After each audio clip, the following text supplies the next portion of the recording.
Animaux anciens aperçus sur une île préhistorique. D'accord, salut les amis et bienvenue sur Arvampolo Télévision. Bien sûr, on peut voir des animaux anciens sur des îles anciennes. Donc si tu vas sur ces îles, il n'est pas impossible que tu les vois. Maintenant, oui, en ce moment même, imagine que tu es au milieu d'une forêt préhistorique. Voici ce que tu pourrais voir. L'un des animaux que tu pourrais voir ici est le dodo. Cet oiseau est un parent du pigeon de notre époque. Ses ailes sont assez courtes, donc il ne peut pas voler. Mais il a de fortes pattes qu'il utilise pour donner des coups de pied à ses adversaires. Ces coups de pied ne sont pas mortels, mais ils causent d'énormes dégâts. Sa taille est presque 46 fois plus grande que celle d'un pigeon ordinaire. Et d'un autre côté, il n'y a pas que le dodo, ce que tu peux voir sur les anciennes îles. Parce que tu peux aussi voir ici ce grand animal, c'est le platybelladon. Et il est éteint depuis 23 millions d'années, mais ne t'inquiète pas car cet ancien éléphant était herbivore. Il mangeait des plantes et des fruits. Il n'était pas intéressé à manger de la chair humaine. Et si les éléphants de notre époque ont une longue trompe, le platybelladon est différent car il possède une mâchoire terrifiante, très large et très dure. Ses défenses le sont aussi très pointues, capables de casser des arbres et de les déchiqueter pour se nourrir. Sa défense inférieure mesure aussi 1 mètre de long, mais sa défense supérieure est encore plus effrayante, car même si elle est petite, il peut la bouger vers le haut et vers le bas dans différentes directions. Donc il n'y a aucune chance de survie si tu es transpercé par ça. D'un autre côté, les anciennes îles étaient vraiment dangereuses, où que tu ailles. Oui. Ici, il y a le singe monstrueux, appelé Gigatopithecus. Le Gigatopithecus est aussi un végétarien, donc cela signifie qu'il mangeait des plantes et des fruits. Les scientifiques l'ont découvert en étudiant la mâchoire même du Gigatopithecus. Ses dents sont grandes et entourées d'émail, ce qui les rend parfaites pour mâcher des plantes. Mais malgré le fait qu'il soit végétarien, il possède aussi une grande force. Il peut te percuter avec une force incroyable. Il pèse en effet 300 kg, donc ton corps serait vraiment brisé si jamais il te chargeait. C'est pourquoi tu dois vraiment faire attention lorsque tu te trouves dans une forêt ancienne. Et si tu as survécu à celui-là, fais attention en marchant, parce que tu pourrais marcher sur le picassarde, ou peut-être le crapaud doré. D'un autre côté, si tu as survécu à tout cela, fais attention à celui-ci. Voici le quinquana, un grand reptile, qui vivait autrefois dans les réserves d'eau de la forêt. Si tu le vois, cours aussi vite que possible, parce que de nos jours, les crocodiles sont lents à bouger, parce que leurs pattes sont tordues, mais les quinquanas sont différents, parce que leurs pattes sont droites et ils courent tout droit. Et sa taille, il est 1,5 fois plus grand, comparé au cochin cuba. Sa mâchoire aussi, elle est remplie de dents tordues en forme de lame, comme un hachoir à viande que tu vois dans les marchés. Et si jamais il te mord et que tu arrives à t'enfuir, tu risques quand même d'y passer, parce que tu perdras tout ton sang à cause des blessures. Et le seul endroit vraiment sûr où tu dois aller ici, pour ne pas te faire manger, c'est de grimper aux arbres. Mais fais quand même attention, car en grimpant à l'arbre, tu pourrais aussi tomber nez à nez avec l'ours à face courte en haut de l'arbre. Ces 3 monstres de 3,5 mètres sont carnivores. Ils mangent de la viande. Et il a besoin de manger 16 kilos de viande par jour juste pour survivre. Pourtant, même si son crâne ressemble un peu à celui des félins, il n'est pas mignon. Oui, ses crocs sont énormes, situés de chaque côté comme chez le tigre. De plus, il a une mâchoire très puissante, ce qui lui permet de briser bien plus que le corps humain. En fait, il peut aussi facilement broyer les tendons et les os. Et même si tu arrives à t'échapper de lui. Ce n'était pas le seul animal féroce qui vivait autrefois dans la forêt. Si jamais tu te retrouves ici tu verras Til Azin, ou plus connu sous le nom de loup de Tasmanie. Il ressemble à un chien mais il se comporte comme un loup. Il a aussi des rayures sur le corps comme un tigre. Sa queue ressemble à celle d'un kangourou.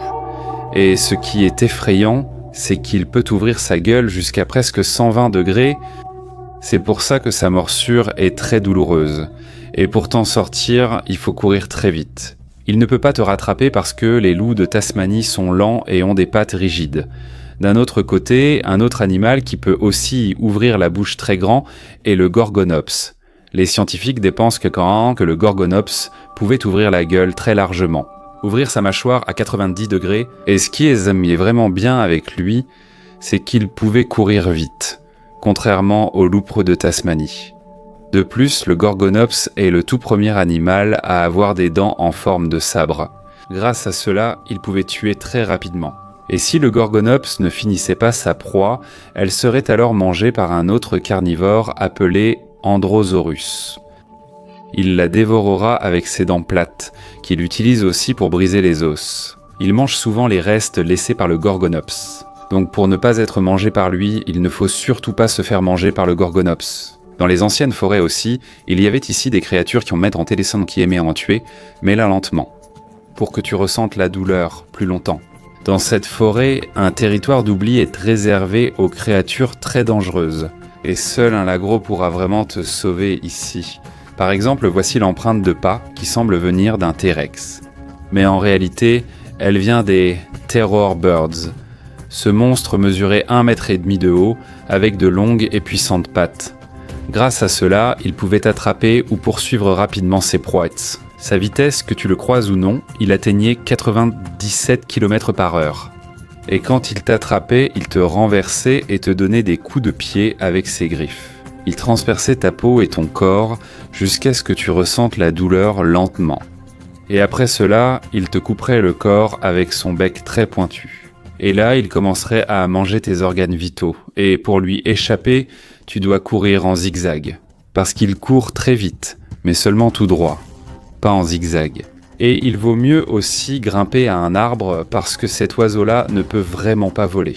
Mais fais quand même attention car il y a des prédateurs capables de se camoufler ou de se cacher dans des endroits où on ne les remarque pas. Oui, et voici le Titanoboa. Il est difficile à repérer même si sa taille équivaut à celle d'un immeuble de 5 étages. C'est à cause de sa couleur de camouflage. Et même si le Titanoboa n'a pas de crocs, il possède de petites dents extrêmement pointues. Il est vraiment possible d'échapper à sa morsure, et avant même que le Titanoboa ne te mange, il va d'abord t'étouffer. Il va enrouler son corps autour de sa victime comme un anneau, et il va te serrer avec ses muscles jusqu'à ce que tu ne puisses plus respirer. Et c'est pour ça que tu perdras connaissance avant même que le Titanoboa ne brise ton corps. Mais attends, ça ne t'arrivera pas si tu es enlevé par un autre monstre volant.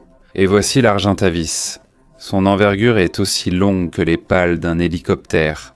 Et s'il t'arrache des griffes du Titanoboa, il t'emmènera dans son nid pour te donner à manger à ses petits. Mais le problème ici, c'est que ces petits sont aussi mangés par un lézard géant qu'on appelle le Megalania. Il est 4 fois plus grand qu'un être humain. Et il utilise 2 méthodes pour se nourrir. Il se déplace rapidement et il aime déchiqueter le corps de ses victimes, avec ses dents semblables à des rasoirs.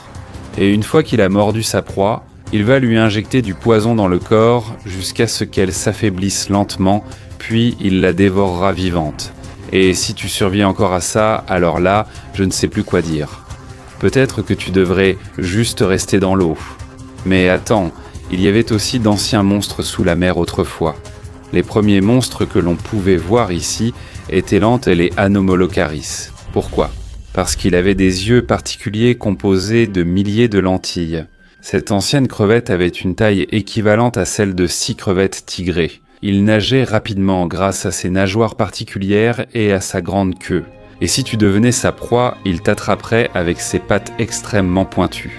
Et il te ferait entrer dans sa bouche carrée pour te déchiqueter en morceaux. Et si tu arrives à lui échapper, il est probable que tu ne pourras pas échapper à celui-ci. Voici Jipanka Leopterus. Sa vue est très claire et il est plus grand que la crevette géante d'avant. Sa taille est aussi de 2,5 mètres, ce qui équivaut à un bateau pneumatique 3 places sur Latrin, sur la plage.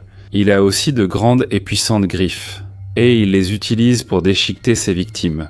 Et ta chance de survie ici, c'est si tu te caches dans les grottes sous-marines. Mais fais toujours attention, car il se peut que le requin étrange te voie. Il a une mâchoire et une bouche en forme de scie circulaire. C'est l'hélicoprion. Et grâce à sa bouche acérée, il peut arracher les écailles des poissons et scier les coquillages. Et maintenant, Si tu as quand même survécu à tout ça, tu es la personne la plus chanceuse du monde. Alors, d'après ton aventure, lequel t'a fait le plus peur ? Commente ta réponse sous la vidéo pour qu'on le sache aussi.